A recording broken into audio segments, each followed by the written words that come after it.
नमस्कार, AB star news देख रहे हैं आप और मैं हूं आपके साथ सोहन सिंह। अब चुप्पी क्यों, इस खास पेशकश में आज हम बात करेंगे पेट्रोल डीजल को लेकर हो रही सियासत की। दरअसल आपने देखा होगा कि पेट्रोल डीजल की बढ़ी कीमतों को लेकर विपक्ष ने किस तरह से हल्ला बोल किया था, किस तरह से राज्यों में एक के बाद एक प्रदर्शन देखने को मिले थे। केंद्र सरकार के खिलाफ एक तरह से कह सकते हैं कि विपक्षी पार्टियों ने मोर्चा खोल दिया था। उसके बाद क्या हुआ, दिवाली से एक दिन पहले मोदी सरकार ने पेट्रोल डीजल के दामों में जनता को राहत दी। एक्साइज ड्यूटी में कटौती की, पेट्रोल पर 5 रुपए और डीजल पर 10 रुपए एक्साइज ड्यूटी में कटौती की गई। लेकिन उसके बाद क्या हुआ, उम्मीद ये जताई जा रही थी कि राज्य सरकारें वैट में कटौती करेंगी और फिर जनता को पेट्रोल डीजल के दामों में ज्यादा राहत मिलेगी। लेकिन हैरानी की बात यह है कि जो विपक्ष सरकार के खिलाफ आवाज बुलंद कर रहा था, जो विपक्ष महंगाई को मुद्दा बनाकर, पेट्रोल डीजल की कीमतों को मुद्दा बनाकर सरकार को घेरता हुआ नजर आ रहा था, वो इस फैसले में सरकार के साथ कंधे से कंधा मिलाकर खड़ा होता हुआ नजर नहीं आया। अगर गैर बीजेपी शासित राज्यों की बात करें तो पेट्रोल डीजल के दामों में जो वैट लगता है उसमें कटौती नहीं की गई। बहुत कम ही ऐसे गैर बीजेपी शासित राज्य हैं जिन्होंने इन दामों में कटौती की है। ग्राफिक्स के जरिए आपको उन राज्यों की लिस्ट बताते हैं, उसके बाद उन राज्यों ने क्या तर्क दिए हैं वो भी आपको दिखाते हैं।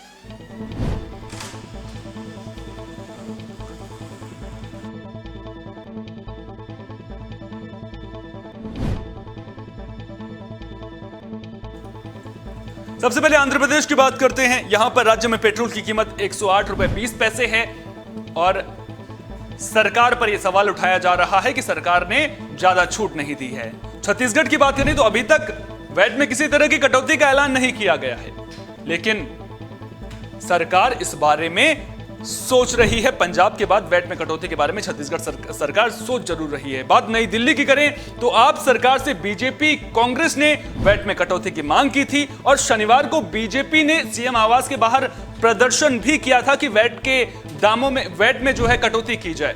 वहीं झारखंड की बात करें तो झारखंड सरकार ने भी वैट में कटौती को लेकर किसी तरह की घोषणा नहीं की है। झारखंड में बीजेपी और पेट्रोलियम डीलर्स एसोसिएशन सरकार पर लगातार दबाव बना रहे हैं, कोशिश कर रहे हैं कि सरकार वैट में कटौती करे।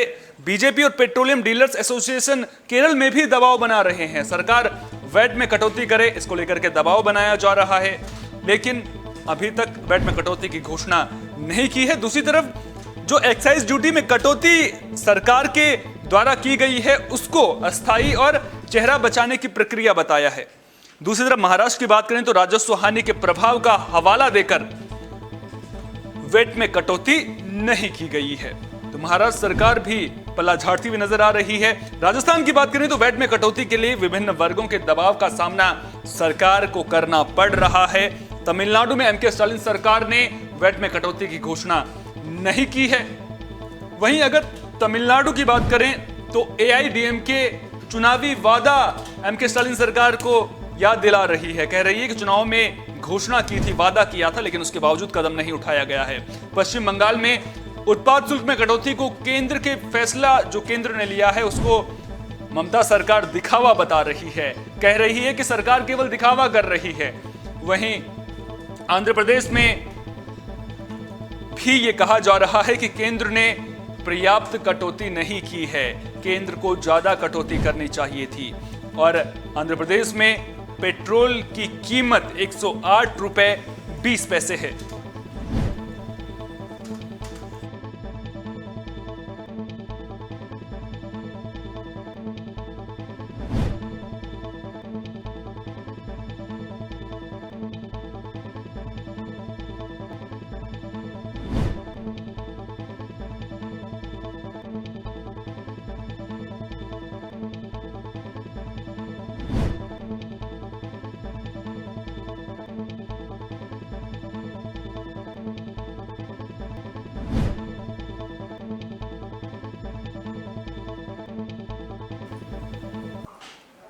सवाल उठता है कि जब केंद्र सरकार ने एक्साइज ड्यूटी में कटौती की है तो फिर जो गैर बीजेपी शासित राज्य हैं वो वैट में कटौती क्यों नहीं कर रहे हैं? क्यों अब जनता को ज्यादा राहत नहीं दी जा रही है? ये अपने आप में बड़ा सवाल है। आपको बता दें कि पेट्रोल डीजल पर 2 तरह का टैक्स लगता है। एक जो केंद्र सरकार है वो 5 तरह के ईंधन पर एक्साइज ड्यूटी लगाती है। उसके बाद राज्य सरकारें वैट निर्धारित करती हैं, जिसके बाद जनता को सभी चीजों को मिलाकर जो है वो दाम चुकाना पड़ता है। उसके बाद उसमें डीलर्स का कमीशन वगैरह भी जुड़ता है। तो कुल मिलाकर केंद्र सरकार तो अपनी ओर से कदम उठाती हुई नजर आ रही है। केंद्र सरकार को पता है कि इसका राजकोष पर भी भार पड़ेगा, लेकिन उसके बावजूद सरकार ने एक्साइज ड्यूटी में कटौती की है। अब उम्मीद ये करेंगे कि जो राज्य सरकारें हैं, खासतौर पर जो गैर बीजेपी शासित राज्य हैं, वो भी सरकार के कदम से कदम मिलाकर चलेंगे और वैट में कटौती करने के बाद जनता को राहत देते हुए नजर आएंगे। क्योंकि जहां तक बात राजकोषीय घाटे की है तो वो केंद्र सरकार भी उठा रही है। तो उम्मीद करेंगे कि जो राज्य सरकारें हैं वो भी थोड़ा सा बोझ उठाने की जहमत उठाती हुई नजर आएंगी। फिलहाल के लिए इस खास पेशकश में इतना ही। देश दुनिया की तमाम अहम खबरों के लिए आप बने रहिए एबी स्टार न्यूज के साथ, क्योंकि यहां पर खबरों का सिलसिला कभी नहीं थमता।